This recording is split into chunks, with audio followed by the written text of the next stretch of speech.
So today is really important, and I will talk about self-love. And before you think, oh, self-love, this topic is so overused, everyone talks about it, yeah, I know I have to love myself, this is the way to be, and so on.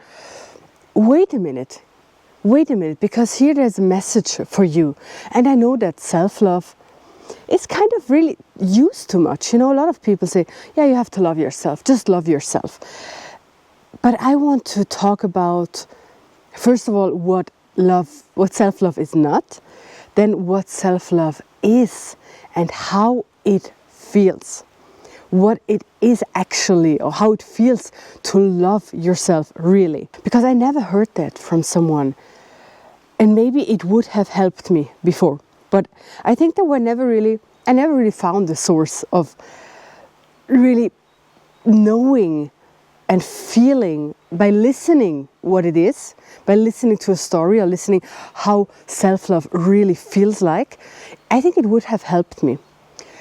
So that's why I want to share that with you. I want to share what it's not, what it is, how it feels like, and how you can achieve it. Or in other words, how a self-love journey often looks like. And I really have to say, this message for today really wants to come out, because I was doing my walk to come here, and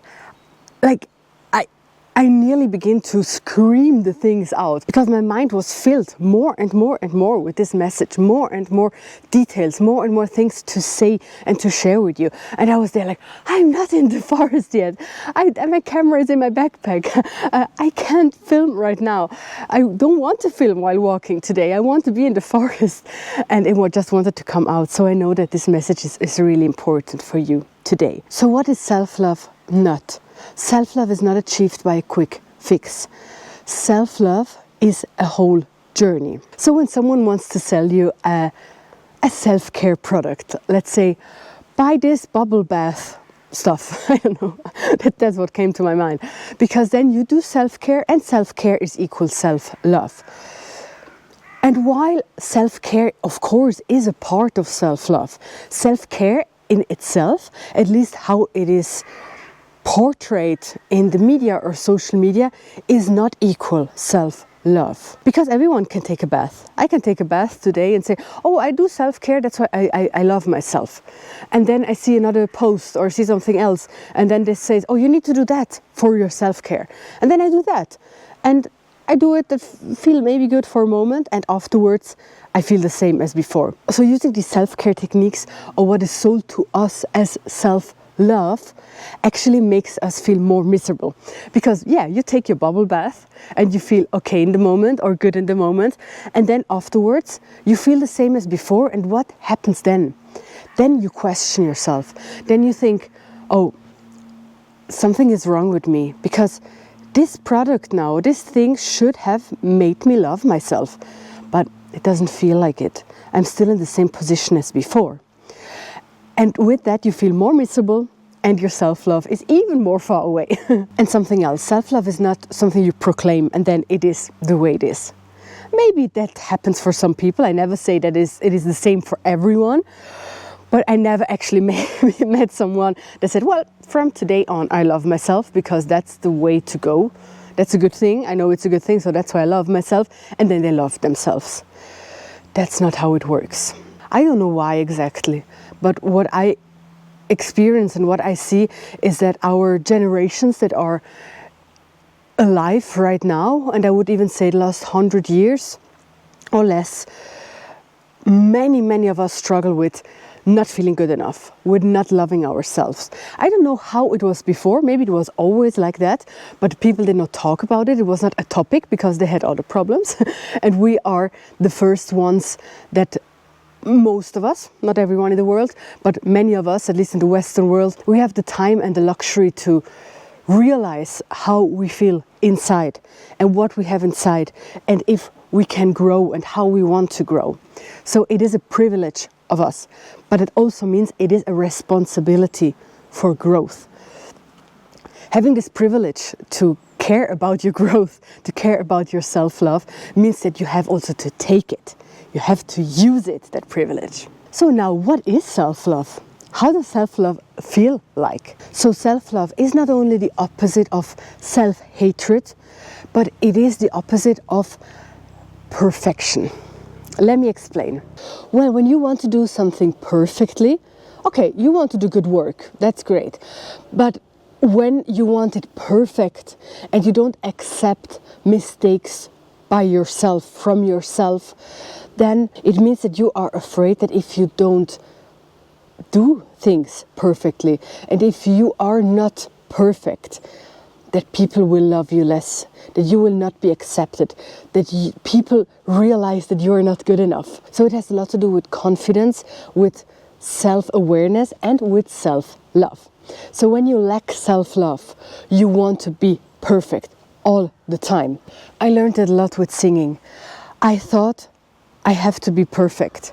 I was so scared of not hitting the perfect notes, of not sounding perfect, whatever that means. And then I realized while doing singing and holistic singing exercise as well, when I was healing myself with my voice, I began to understand that I just want to be perfect because I think that I'm not good enough. And that was not about singing, but about everything. I thought I'm not good enough. And if I don't sing perfectly, and if I don't do things perfectly, then maybe people see that I'm not good enough. And then I will not be loved. And when you label yourself as not good enough, then I have to tell you right now, you are not loving yourself. At least you're not loving yourself unconditionally. Maybe you are on a journey of self-love. And maybe you have already self-acceptance on some level, some kind of, but you're not unconditionally loving yourself. Because you know, you don't have to be perfect to be perfect. And when you love yourself, really love yourself, you know that. And you don't not only know that, but you feel that. And that is the wonderful thing about real self-love. Real self-love is unconditional, and that means you don't question yourself. You don't question how you are or how you do things. You don't question yourself by saying, I have to be perfect. This has to be perfect. If not, I'm not good enough.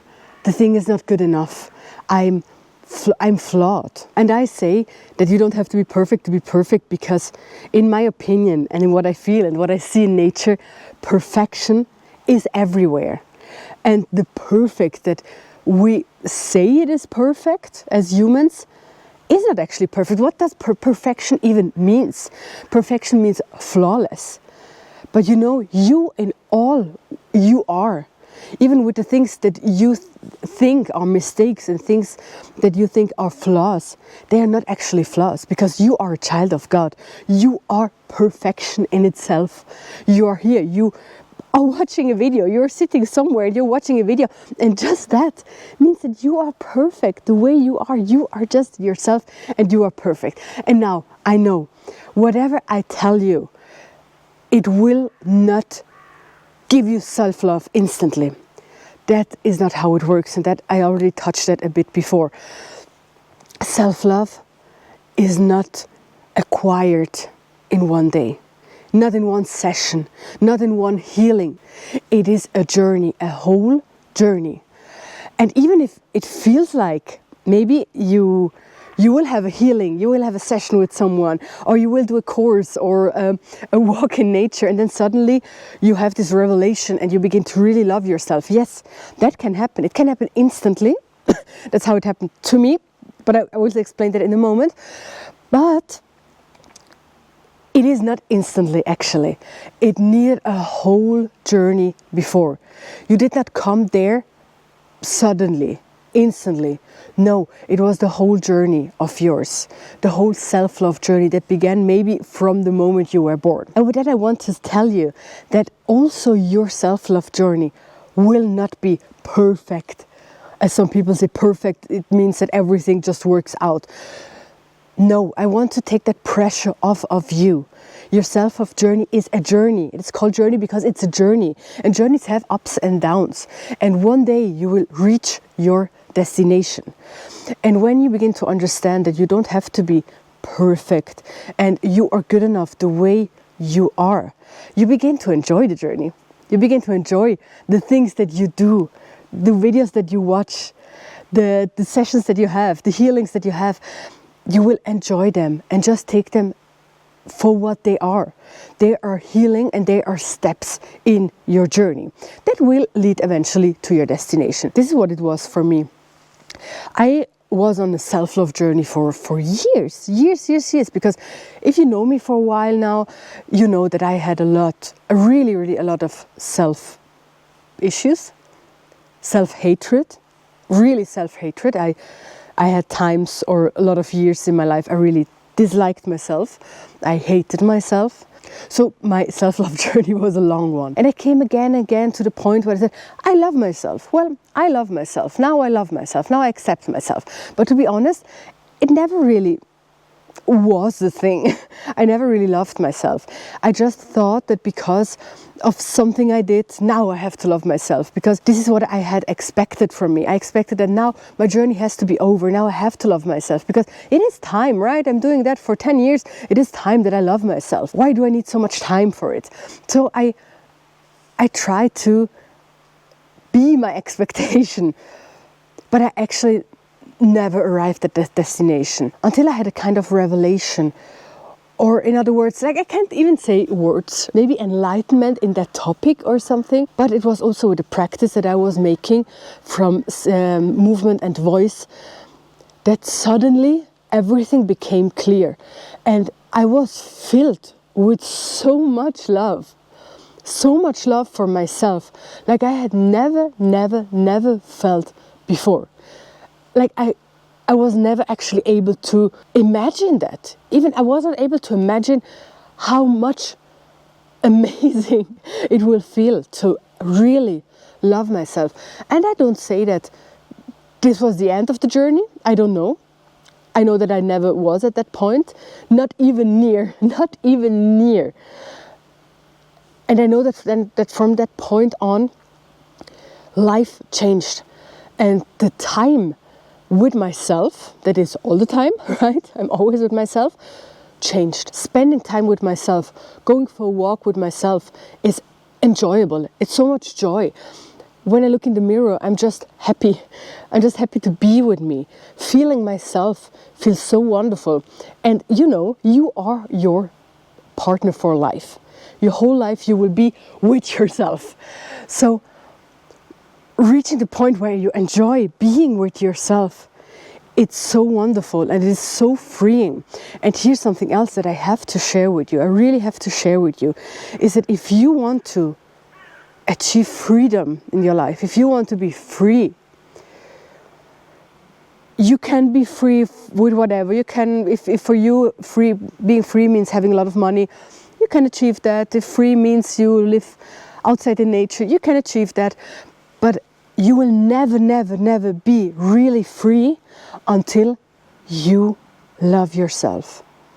Because if you don't love yourself and you don't accept yourself, you will always doubt yourself, you will always criticize yourself, you will always wanting to be perfect, to be someone, to change so that you are good enough. Change is amazing, and how much I love myself, I will still be always changing and evolving, but it comes from another point. It doesn't come from a point of I have to be different, I have to change so that I'm good enough. No, it comes from the point of I love myself and I accept myself and I want the best for myself. And because I want the best for myself, I do more healings. I go to my coach. I do this and that because I want to give my body, my heart, my soul, my being the best I can. So you see, that comes really from a different perspective. So how can you love yourself? Trust the journey. If you have the intention of arriving to the point of loving yourself unconditionally, you are already on the self-love journey. Watch videos about the topic, of course. Make your research. Read everything that you want to read about it. Book sessions with a coach, with guides, with whoever you trust. Do everything that feels right for you. But also know that whatever you do, there are stepping stones in your journey. And the more you let go, the more you let go of the stress and hurry and wanting to achieve that as soon as possible, the sooner you will achieve it. Always that paradox, right? The less you want it, the faster it comes. So it is so important you have patience with yourself, and patience is one of the big things in self-love. When you love yourself, you have patience with yourself. So being on your self-love journey and having patience with yourself, you are already a huge step ahead. So the ways that I can help you is I have a free meditation that surely helps you in your self-love journey. I put the link in the description. Second, my manifestation course is still $100 off until next week. Couple of days left until the March 5th. And going through that manifestation journey and exercises and a lot of amazing meditations, deep meditations, will help you a lot, because my course is about becoming a manifestation magnet, a magnet for what you want. And that's why it is also a self-love journey, because when you love yourself, you attract so much more of what is good for you. And then third, you can of course book a session with me, a guidance session where we can work on your self-love. I would love that. I would feel really honored to do that with you and help you with that. I love that topic, and I think it's so important for all of us. So these are the 3 things that I have besides my videos for you that help you evolve and grow and go on and forward in your journey. If you want to use them, all the links are in the description. Check them out and look if you find something for you. I'm so grateful that you're here, and please talk with me in the comments. Talk with me in the comments, send me DMs on Instagram, emails at Patricia, what is it called, Andrea.com is my email address. If you have questions about my courses, my sessions, whatever, send me a message there or simply comment under the video. You know I love that, and it means a lot. It means the world to me. So thank you so much for being here, and I see you in the next one. Bye.